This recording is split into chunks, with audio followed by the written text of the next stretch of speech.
Amados irmãos e irmãs, podemos nos sentar. O Evangelho de hoje nos apresenta dois milagres. O milagre, digamos assim, principal, que é a ressurreição da filha de Jairo, e um segundo milagre que acontece no meio do caminho, que é a cura da mulher com fluxo de sangue. Eu gostaria que nós nos concentrássemos hoje um pouco mais no segundo milagre e que a gente trouxesse ao nosso coração e à nossa mente algumas ideias que São Jerônimo nos traz quando comenta essa passagem. Essa passagem, esse milagre, está narrado nos 3 evangelhos sinóticos: Mateus, Marcos e Lucas. A versão que a gente escutou é a mais resumida de todas, a versão de São Mateus. Mas, a fim de que a nossa consideração fique mais completa, nós vamos levar em conta aspectos narrados pelos 3 evangelistas. O fato é que Cristo estava indo até a casa de Jairo para ressuscitar a filha dele. Nesse meio do caminho, uma mulher que sofria de hemorragia viu que Jesus estava passando e se aproximou querendo a cura. É interessante nós lembrarmos que o judeu lida com o sangue de uma forma diferente da gente. Essa doença que essa mulher tinha representava não somente um problema de saúde, mas também um problema religioso, porque hemorragia, tal como essa mulher apresentava, a tornava impura. Então ela não podia encostar nas pessoas. Muito provavelmente ela estava meio ali disfarçada. São Lucas e São Marcos dizem que essa mulher ficou 12 anos tentando se tratar e que ela gastou tudo que ela tinha, a sua fortuna, né? Provavelmente devia ser uma pessoa com posses, com dinheiro. Ela gastou toda a sua fortuna com os médicos. Só que em vez de melhorar, ela só piorava. Ela vai com muita confiança, com muita fé interior, que aliás é o aspecto que São Mateus destaca mais, com muita fé interior, ela pensa consigo mesma: se eu tocar ao menos a orla do manto de Jesus, eu ficarei curada, eu serei salva. Os judeus, eles usavam uma túnica e um manto, e obrigatoriamente pela lei, nesse manto havia umas franjas de lã. Todo homem usava isso, e Cristo também usava. Então, é naquela borla lá no fundo do manto que essa mulher encosta. Quando ela toca na borla, Cristo nosso Senhor, que estava cercado de uma multidão, para e diz: quem me tocou? São Pedro, numa resposta quase cômica, diz: Senhor, como assim? Tem um monte de gente aqui em volta, né, te empurrando de todos os lados. Quem te tocou? Todo mundo, né? E Jesus fala: eu senti que uma força saiu de mim. E aquela mulher com humildade se apresenta, ela sabe que foi ela que tocou Jesus. De todo mundo que estava ali encostando em Jesus, no fundo, só ela tocou em Jesus. E Jesus responde para ela: tende confiança, minha filha, tua fé te salvou.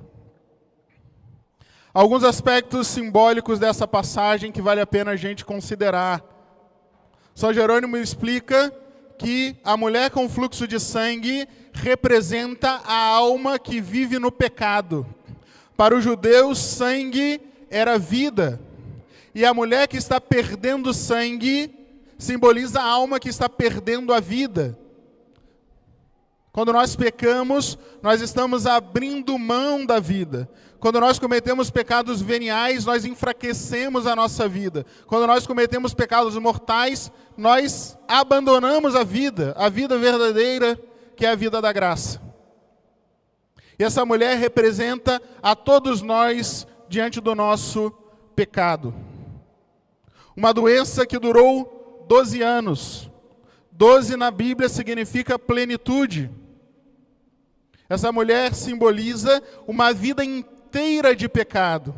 Ou então, poderíamos dizer, uma vida entregue totalmente ao pecado.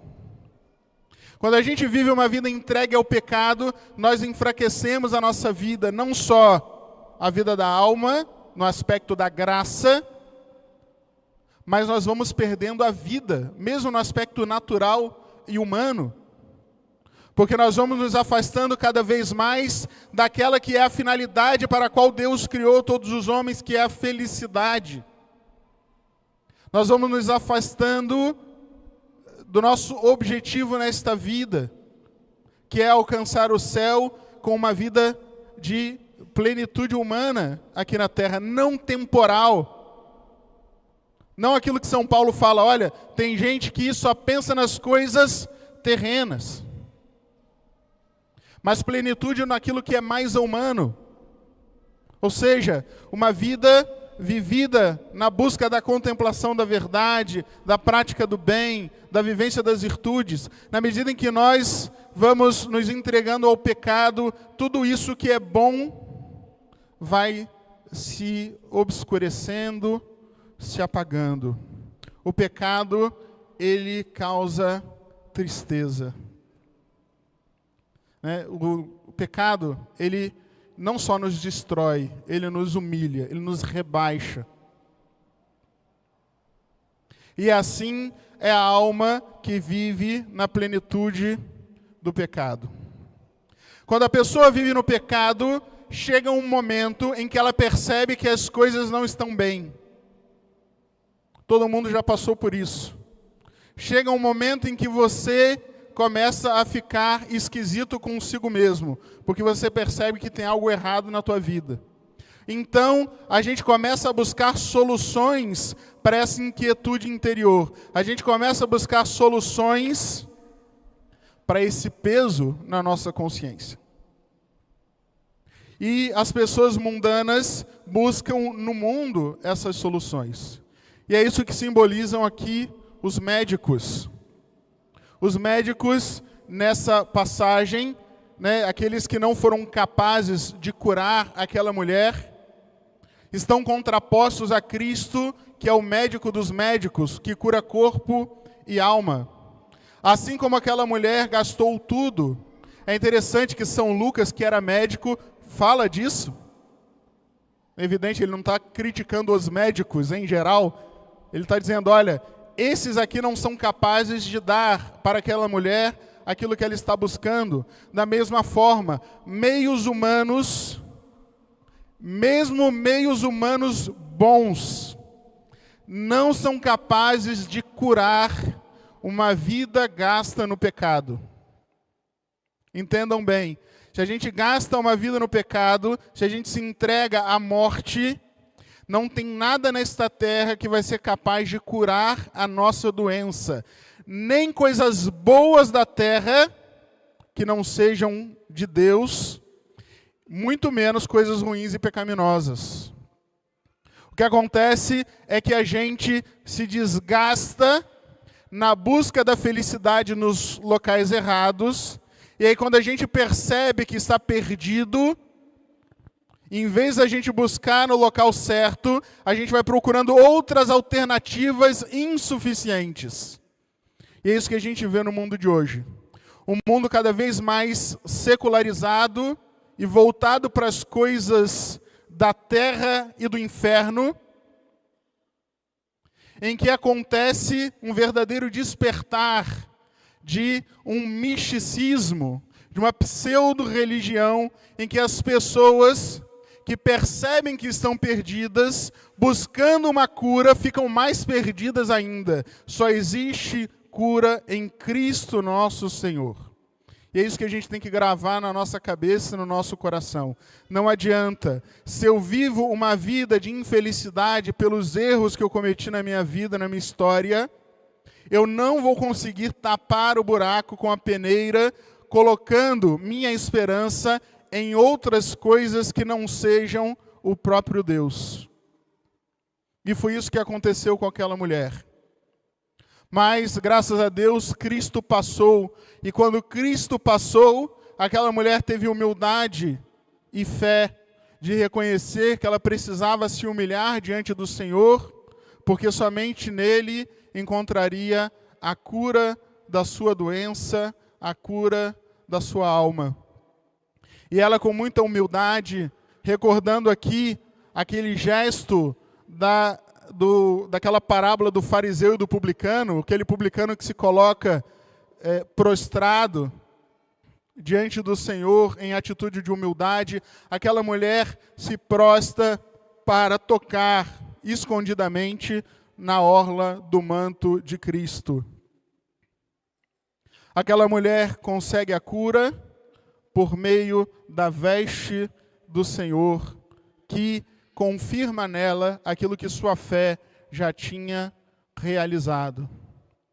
São Jerônimo explica que as vestes de Cristo simbolizam a humanidade do Senhor. Quando o Verbo se fez carne, nós podemos dizer que o Verbo assumiu para si uma veste humana. Ele assumiu a humanidade. Ele é perfeito Deus, perfeito homem. E Cristo, o Verbo encarnado, pregou, fez milagres, agiu com o seu corpo aqui na terra, ofereceu o seu corpo em libação, morreu na cruz, ressuscitou corporalmente e deixou para nós uma igreja que é visível. E nessa igreja ele estabeleceu canais pelos quais nós conseguimos alcançar a graça.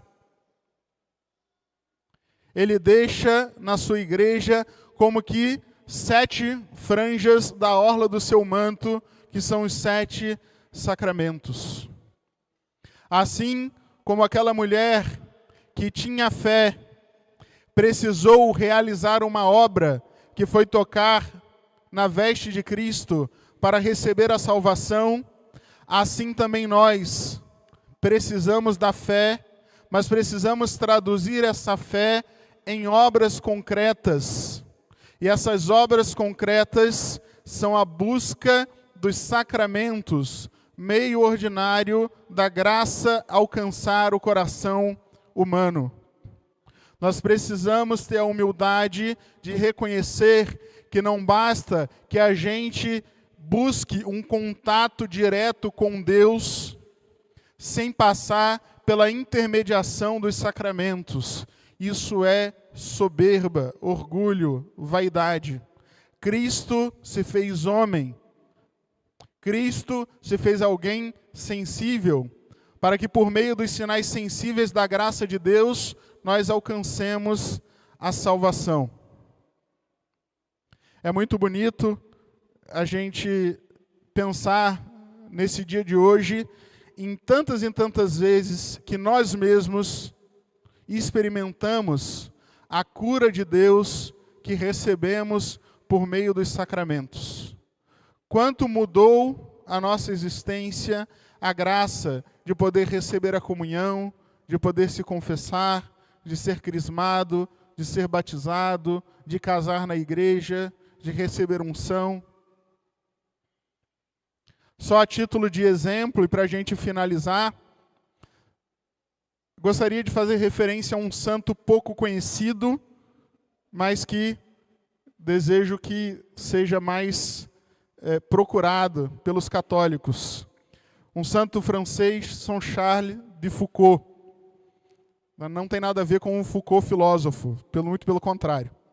Então, Charles de Foucault é um santo do século passado que é uma espécie de Santo Agostinho dos tempos atuais. Ele era um rapaz muito inteligente, que cresceu em lar católico, mas que abandonou a fé na adolescência. Entrou para a vida militar. Ele era um sujeito assim muito habilidoso na arte militar, mas ao mesmo tempo, por mais contraditório que pareça, era indisciplinado. Charles de Foucault era tão dado às paixões e aos vícios que ele teve que ser expulso das Forças Armadas porque as suas paixões eram incontroláveis. Se entregou a toda espécie de pecados e de vícios. Depois de viver muitos anos nesse estado, passando pelas terras do Oriente, ele fica impressionado com a religião daquele povo. Não eram cristãos, eram muçulmanos, mas ele se impressiona com o fato daquelas pessoas terem tanta dedicação à sua fé. Isso coloca uma pulga atrás da orelha. Ele fica meio encucado com isso. Ele volta para a França e ele começa a se questionar acerca da fé que ele havia abandonado, que era a fé católica.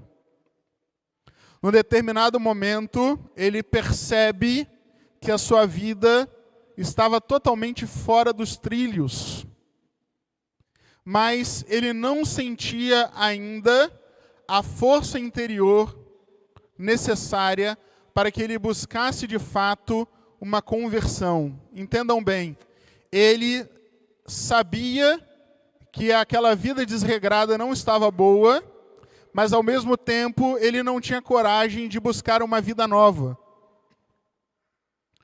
No entanto, apareceu um padre, e esse padre o convenceu a se confessar.